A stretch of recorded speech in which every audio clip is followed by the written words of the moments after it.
este vídeo aqui, ele nasce em uma das minhas lives e ele tem como objetivo mostrar não só um arquivo que a gente tem atualmente nos projetos de API, por exemplo, HTTP, que você vai conseguir de certa forma quando você for estar trabalhando com arquivos ou com execuções simples de Postman ou Insomnia, você vai conseguir fazer uma requisição basicamente simples dentro propriamente do Visual Studio.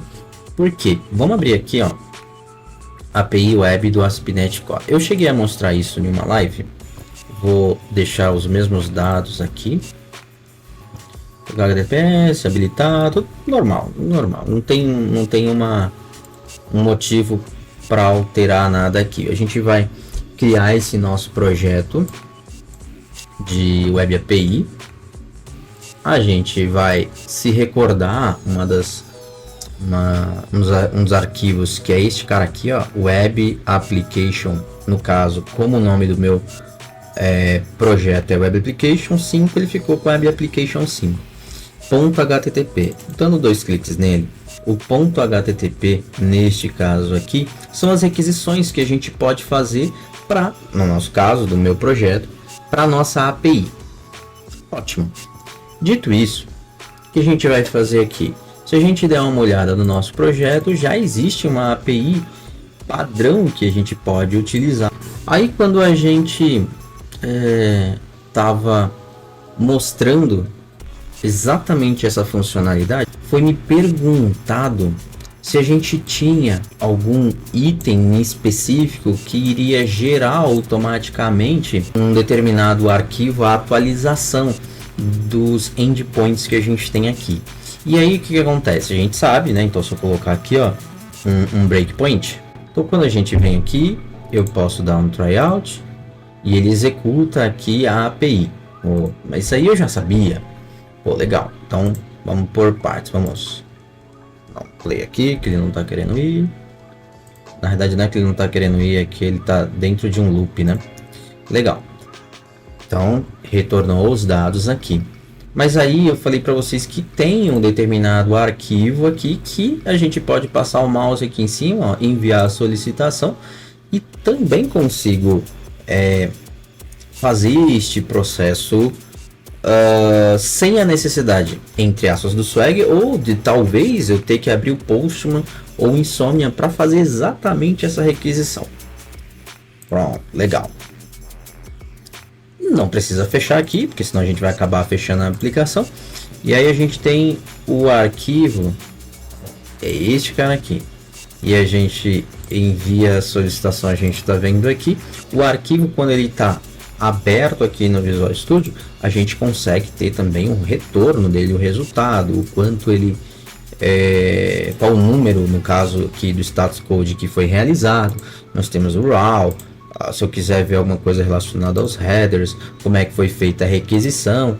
Mais uma vez, por mais que a gente consiga colocar itens aqui, vamos parar aqui a aplicação, por mais que a gente consiga adicionar itens aqui, a gente de certa forma tem aqui um resultado básico de requisição. Se eu quisesse fazer um post, iria escrever post e assim por diante. E se eu criar um cara novo aqui? Se eu vier aqui e criar um cara novo, como é que eu fui errado? Esse arquivo aqui, ele automaticamente vai listar pra gente um novo endpoint? Seria bem legal, né? A resposta foi não, ele não faz isso. Mas veja, eu vou modificar aqui, ó. Eu vou criar um novo, já que eu copiei. Vou colocar aqui que é um get 2. Vou criar um outro endpoint, vou chamar de route. E vamos colocar aqui teste 2. Vou salvar.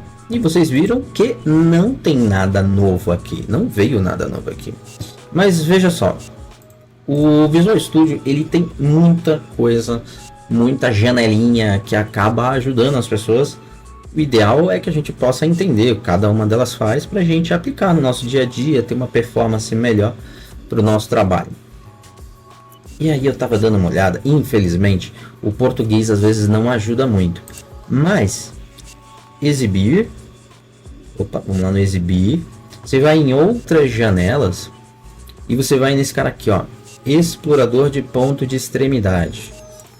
Vamos abrir esse cara aqui e este cara, agora eu vou diminuir pra gente ter uma visão melhor, né? Vamos, na verdade, diminuir ou fechar, nesse caso eu fechei.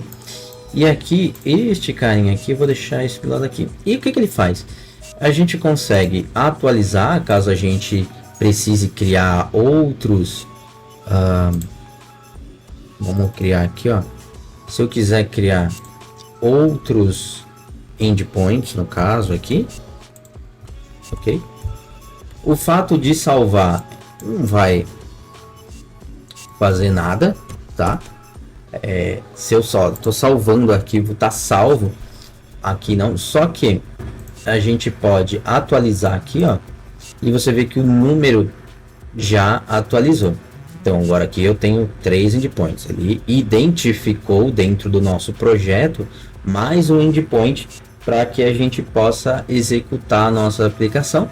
E olhando para cá, nada mudou, mas ele por si só, quando você clica com o botão direito, você consegue gerar a solicitação. E aí, nesse caso, a gente tem a solicitação gerada dentro do nosso arquivo. Automaticamente a gente faz isso? Bem, até o momento eu não achei. Se vier a ter algum controle, algum local que a gente consiga fazer isso, veja bem, a gente volta aqui e mostra. Mas nesse momento, nesse vídeo, que eu posso mostrar para vocês é que se eu vier a executar agora, eu tenho aqui a solução sendo desse arquivo batendo nas minhas APIs. Estou dentro do meu projeto, não abria um Postman, Insomnia, e consigo sim executar as coisas básicas, as requisições necessárias para eu poder interagir com a minha API e os endpoints que contém nela.